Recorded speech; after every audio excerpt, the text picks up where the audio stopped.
Hey everyone, this is Melissa, and today I'm going to be showing you the process for making sourdough bread. So this is just an old peanut butter jar, but I fed this starter last night. I was actually going to make some sourdough bread last night, but then it got a little bit late, and so I'm just going to show you just roughly. I had fed the starter and it came up to about here last night, and then I set it out and let it rise for a couple hours. It rose up to about here, and it was not quite double, but I realized that I just didn't want to make bread. I wanted to go to bed. So I just screwed the top back on nice and tight and put it in the fridge overnight. And then this morning when I pulled it out, I didn't feed it anymore. It had already kind of half risen. So I just set it on the counter with the lid just sitting on loosely and let it rise the rest of the way. So it's kind of midday right now. Usually I like to start this earlier in the morning, but I'm just gonna give it a try. So the recipe that I am doing is for making 4 loaves of sourdough bread. So I have sent out the recipe for just making 1 loaf, but I do it times 4 because we have 9 people eating, so we eat a lot of bread. Okay, so I'm gonna just be pouring this sourdough starter in. I put my scale on 0 with the bowl on it, and I'm just gonna pour sourdough starter in here to about 200 grams. If you're just making 1 loaf to start, to kind of give it a try, you just need about 50 grams. So you'll just have to adjust the amounts depending on how many loaves you want to make. So I got a little bit too much there. So I'm just going to put a little bit back in here until I have about 200. All right, that's about right. And now I'm going to go ahead and add in my salt. So I just use this Himalayan pink salt. So what I'm going to do to make it really easy is just hit 0 on the scale again, and I'm going to use about 36 grams of salt. And obviously if you're going to be doing it for 1 loaf, you're just going to need about 9 grams. So there's 36, and you could probably do this without a scale, but I would highly recommend having a scale. It makes it much easier because the sourdough starter gets all bubbly, and so measuring it is a little tricky depending on how many of the bubbles have popped.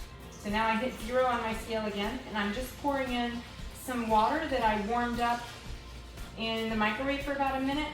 So it's just warm. It's not very hot. And I'm going to be doing 1,400 grams of water. So you would just divide that by 4 if you're just doing 1 loaf. For me, I like to warm up about 6 or 7 cups to make sure I have plenty. All right, so now I've got 1,400 grams, and now I'm just going to mix this around so you can see if you want to zoom in on the starter. You just want to make sure all that salt is nicely dissolved and the sourdough starter is evenly distributed. So I just stir this for a little bit, and then I'm going to add my flour. And I have heard that organic flour is much better for making sourdough than non-organic flour.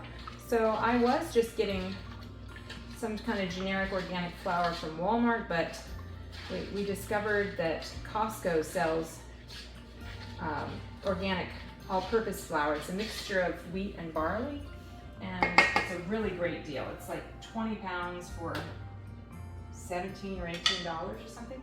Okay, so I'm going to hit 0 now that is at 0, and I'm just going to pour this in. I'm going to use a lot. You would use about 500 grams of flour if you are making 1 loaf, but I'm making 4. So I'm just going to go ahead and do 2,000 grams of flour. So it's a lot. But we actually like to have a lot of bread because I tend to prefer doing the cold rise in the fridge. So I will make and shape 4 loaves and just stick them in the fridge, and then I can bake them as I need them. Sometimes I'll do it over the course of 2 or 3 days where I just have my loaf rising in the fridge, and then I will get up in the morning, preheat my oven and my Dutch ovens, and then I'll just have fresh bread right away in the morning, and that's really nice. Or at any time during the day that I need it. So. Okay, so now that I've got 2,000 grams of flour here, I'm just gonna take this. Now I love these spatulas. This is Peter Welch, a friend of ours. He makes these wooden spatulas. He's a woodworker. He also made our wood bar here out of cherry wood, which we're loving. So this one I really like because I really like the curve on it. It's really comfortable to hold. It's nice and thin, so it works really well for sourdough. And once I have the dough has done its first rise and I'm ready to shape it into loaves, it's so thin that I can kind of use it like a knife and cut the dough into sections. You'll see what I mean. It's really great.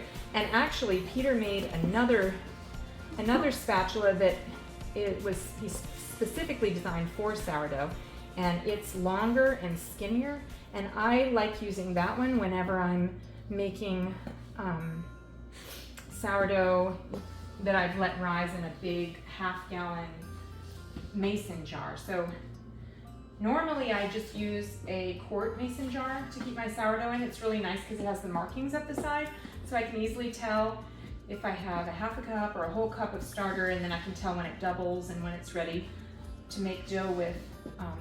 But I don't like to discard the extra, and I know it's good for the sourdough starter if you, every time you feed it, if you discard it so that you're only starting with a little bit of starter. Like, I tend to like to feed about a half a cup of starter because I make large amounts. You probably wouldn't even need that much, but I do about a half a cup of starter and I feed it.